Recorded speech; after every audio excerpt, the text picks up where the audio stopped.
지난 금요일 날 또 시장이 급락을 했고, 그래서 너무 답답해가지고 여기저기 증권 관련된 컨텐츠 들어보니까 이미 어느 정도 예견돼 있었던 급락이라고 하고, 언제 얘기했냐고 그런 거를. 이미 좀 조짐이 있었기 때문에 대비는 좀 하고 있었다고 하고, 증권사 애널리스트라는 게 나와가지고 미치죠. 제목에 적어놨죠. 지금 게임스탑이라는 것 때문에 복잡합니다. 이거 관련돼 가지고 영상도 기사도 계속 쏟아지고 있는데, 전부들 그냥 전문용어로 우라카이라고 하죠. 얘가 쓴 거 제가 베끼고, 외신에 쓴 거 얘가 번역해서 쓰고, 이러다 보니까 쓸데없는 소리만 하고 있더라고요. 자, 게임스탑 사태 제가 3분 정리해 드리겠습니다. 미국 종목 중에 게임스탑이라고 있어요. 나스닥에 상장되어 있는데, 미국은 번호가 아니라 코드명이잖아요, 알파벳으로. 회사 이름 게임스탑, 코드명은 GME. 코드명부터가 좀 약간 재수가 좀 없는 코드명이에요. 우리 그 어른들이 왜 욕할 때 이런 GM이 하잖아요. 그래서 GM입니다. GM이. 아무튼 이 회사가 오프라인 매장에서 뭐 엑스박스나 플레이스테이션 같은 게임 판매하는, 그러니까 우리나라로 치면은 전자랜드 같은, 이것도 옛날에 농구팀도 있고 했잖아요. 그런 개념의 기업입니다. 근데 코로나 때문에 지난해 매출 뭐 안 좋았겠죠. 올해 전망도 좋을 리가 없죠. 이런 게임스탑이라는 회사가 있는데, 또 미국의 레딧이라는 사이트가 있어요. 우리나라로 비교하면은 DC 인사이드 같은, 컴퓨터나 게임 같은 거 좋아하는 사람들이 이제 주로 활동하고, 주로 이제 X세대 때부터 활동이 많은 그런 커뮤니티에 누가 지금 게임스탑이 헤지펀드 공매도 공격을 받고 있다, 이렇게 글을 올렸어요.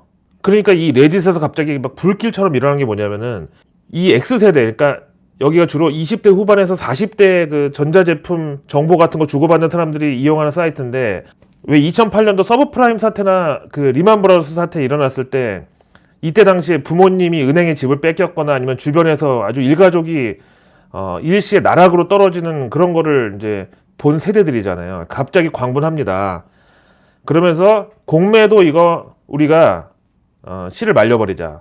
그러면서 나온 자료가 또 뭐냐면은 멜번 캐피탈이라는 미국 헤지펀드가 있는데, 여기 공매도 포지션이 심지어는 게임스탑 전체 시총의 140%, 시총보다 1.4배 많은 공매도 포지션을 들고 있었어요. 그러니까 이제 여기서 와, 이거는 완전히 지금 안 그래도 코로나 때문에 이제 게임 오프라인 이런데 업황이 안 좋은데, 이걸 이용해 가지고 완전히 회사를 망하게 하려는구나 해가지고 이번에는 안 된다. 10년 전 금융위기로 우리 가족과 주변들을 괴롭혔던 월가의 탐욕을 우리가 완전히 죽이자. 그러면서 이제 우리나라 이제 주식 갤러리 있죠, DC 인사이드 내에. 이제 그런 데서 좀 다마 좀 큰 계좌 굴리는 개미들이 게임스탑을 왕창 순매수에 나섭니다. 이렇게 이제 매수 주문이 몰리면서 공매도랑 막 힘겨루기를 하다가, 공매도 친 그 숏셀링 포지션 잡고 있던 헤지펀드들이 증거금이 모자라잖아요. 이 중에서 버티다가 이제 멜번이라고 아까 시총 140%에 가까운 그 공매도 포지션 들고 있던, 여기가 제일 먼저 강제 청산 당합니다. 그러면서 이게 이제 숏 스퀴즈라고 하는데, 하방 포지션이 갑자기 털리면서 강제 청산 당하면 자동 환매수가 나오거든요. 그러니까 그때 바로 주가가 $100에서 $300로 3배 급등을 했어요.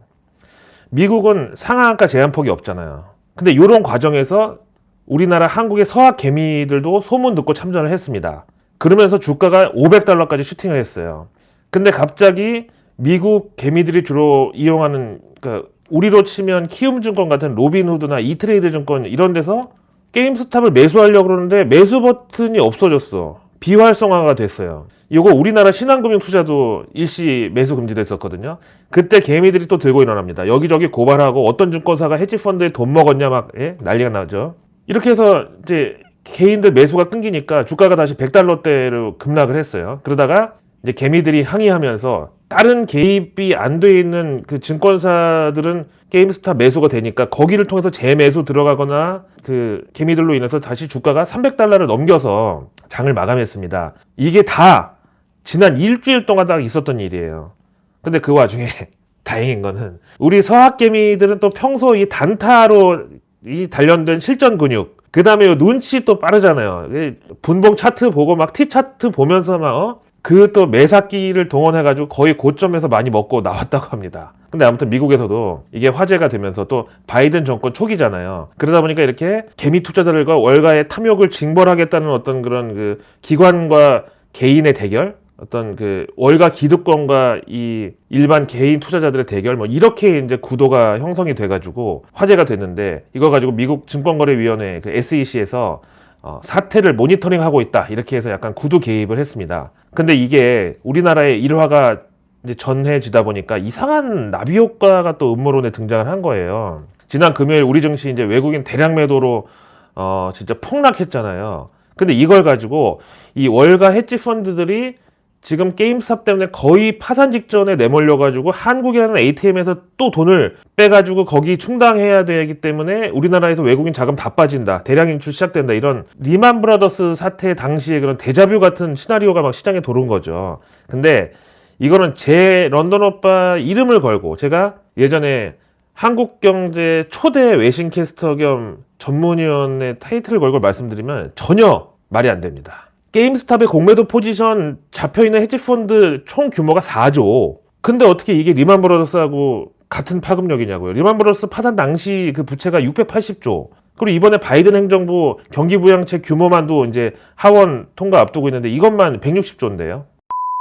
이렇게 해서 게임스탑 사태를 이제 3분 내로 정리를 해드렸는데, 이게 이제 우리나라에 어떤 영향을 미칠지, 금요일 종가로 보면 한 35만 원 되는 거죠. 그 다음에 시총 25조 원, EPS 같은 거는 마이너스니까 뭐 퍼는 의미가 없죠. 셀트리온이 시총 44조죠. 외국인 지분이 여기 한 20.8%, 그 다음에 퍼는 146배 됩니다. 업종도 뭐 다 틀린데 주당 가격만 조금 비슷해요. 그렇죠?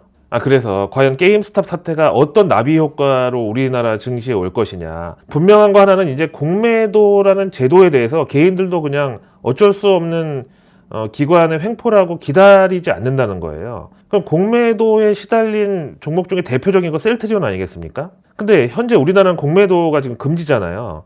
기관들이 공매도 재개를 앞두고 지금 외국인들이나 뭐 국내 기관들도 일단 공매도로 재미를 본 종목을 또 공격할 가능성이 크다. 그러면 이제 우리나라도 미국 게임스탑처럼 공매도 세력하고 반발 매수 사이에 대결이 펼쳐진다면 그거는 바로 셀트리온이 될 가능성이 크다. 이때 만약에 동학개미가 이기고 기관이 패배하는, 그러니까 그들이 잡고 있던 공매도 포지션 반대 매매로 다 털리고 쇼커버로 주가 급등하면 셀트리온의 경우는 100만 원도 불가능한 게 아니다. 여기에 지금 게임스탑에 대한 것도 어떻게 보면 불안정할 수밖에 없는 게, 미국 증권거래위원회 있죠, SEC. 여기서 거래 정지에 대한 규정을 제가 찾아봤어요. 뭐라고 되어 있냐면, 공공의 이익이나 투자자들 보호를 위해서 어떤 종목이든지 간에 최대 10거래일 거래 정지 조치 내릴 수 있다고 되어 있습니다. 만약에 지금 게임스탑 거래 정지 떨어지면 어떻게 되겠어요?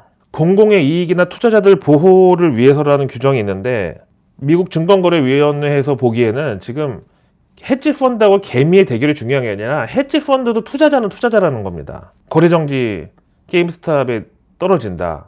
그러면 일단 답답한 건 기관일까요, 개인일까요? 이렇게 돼가지고 과연 개인이 불리했냐, 기관이 불리했냐, 이게 알려지면 국내에서도 비슷한 공매도 세력과 개인 간의 대결이 일어날 수 있다. 그러다가 아무래도 맷집은 개인보다 기관이 더 셀 수 있잖아요. 그럴 때 거래 정지 만약에 된다고 하면은 개인보다 기관이 저는 더 타격이 있을 수밖에 없을 것 같은데요. 왜냐면 거긴 차입해 와서 이제 돈을 조달하는 것도 쉽긴 한데, 뭐 이자가 계속 나가야 되는 포지션을 반드시 이거 감시해야 됩니다, 이거.